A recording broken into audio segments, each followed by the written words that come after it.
Bonjour à toutes et à tous, bienvenue sur ma chaîne Ciné Série Galaxy, nous sommes en 2024 et vous êtes ici sur la chaîne spécialisée adaptation de jeux vidéo sur le YouTube français. C'est pas prêt de changer et ça va faire même que accélérer.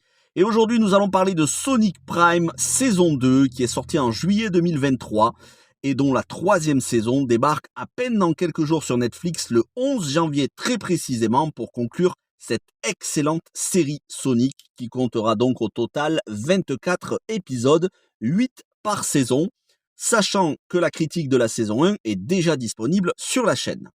Cette vidéo est 100% spoilers, il est fortement conseillé d'avoir revu la saison 1 récemment pour être dans le bain, et on commence la saison avec un Sonic qui dérive dans le multiverse et qui cherche à réparer ses erreurs de fin de saison 1, à savoir réunir et protéger les fragments du chaos, car la team Robotnik, alias le Conseil du Chaos, avec ses 5 membres de 5 âges différents, cherche à s'en emparer pour remodeler l'univers à leur convenance.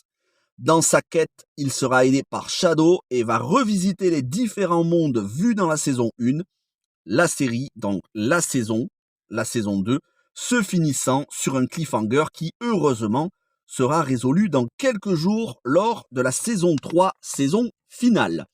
Alors, personnellement, et encore une fois, chaque critique est personnelle, mais je ne retiens que du positif de cette excellente série Sonic, ultra fidèle au jeu, surtout fun et épique. Plusieurs points concernant la critique. Niveau animation, commençons, c'est très beau, très fluide, les couleurs éclatantes, les designs des persos irréprochables.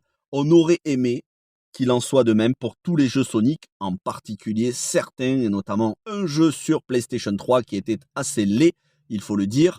Les full-setters et collectionneurs de jeux Sonic savent de quoi je parle. Deuxième point, le doublage. Eh bien, en ce qui concerne le doublage, c'est un pur bonheur de nostalgie en version française, avec Alexandre Gillet qui double Sonic.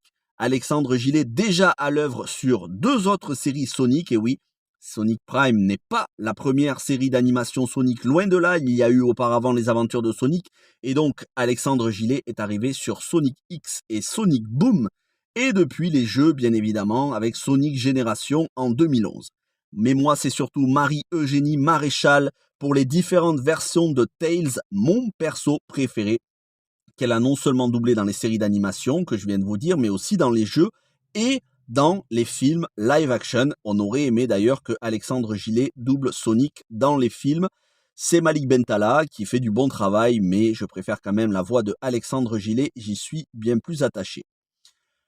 Les thématiques sont jolies, c'est le pouvoir de l'amitié, faire confiance, travailler en équipe, mais surtout, pour Sonic, la nostalgie de la Green Hill Zone, et pour les spectateurs et surtout les joueurs, le souvenir de la Green Hill Zone des premiers jeux qui est présente, Sonic devant sauver son monde où ses amis sont figés dans les décors et où son monde a perdu son éclat, la chaleur, la convivialité et la joie de vivre.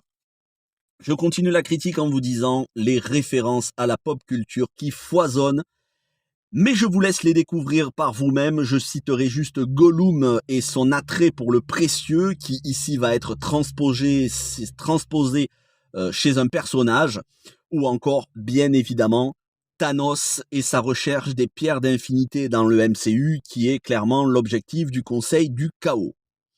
Niveau méchant, alors là c'est un régal. On a 5 Robotnik pour le prix d'un et leurs personnalités bien différentes sont savoureuses, mais moi, celles qui m'ont le plus régalé, c'est le Docteur Ego, Papy Robotnik si vous préférez, et Docteur Babille, le bébé Robotnik, qui sont juste hilarants. Et j'avoue que j'ai vraiment beaucoup ri avec le bébé Robotnik et son doublage. C'est assez irrésistible.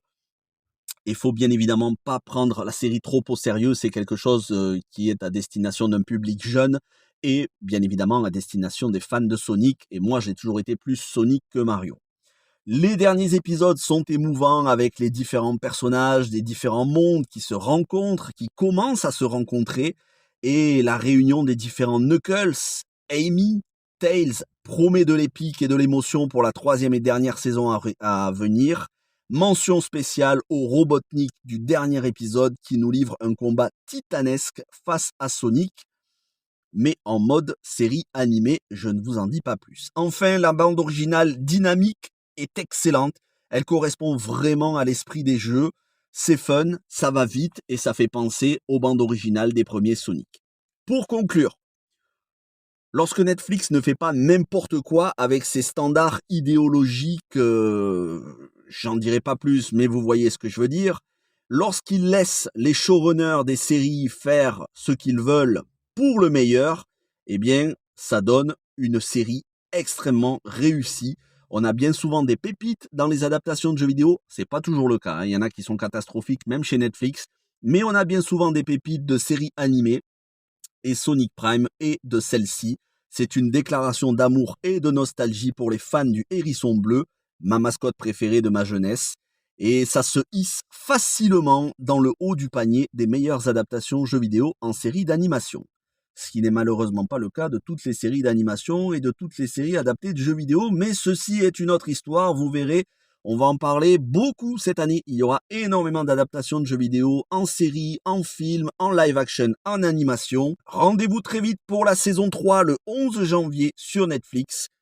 Merci d'avoir écouté cette critique. Si elle vous a plu, n'hésitez pas à la liker, à vous abonner, partager et à aller faire un tour dans la playlist adaptation de jeux vidéo.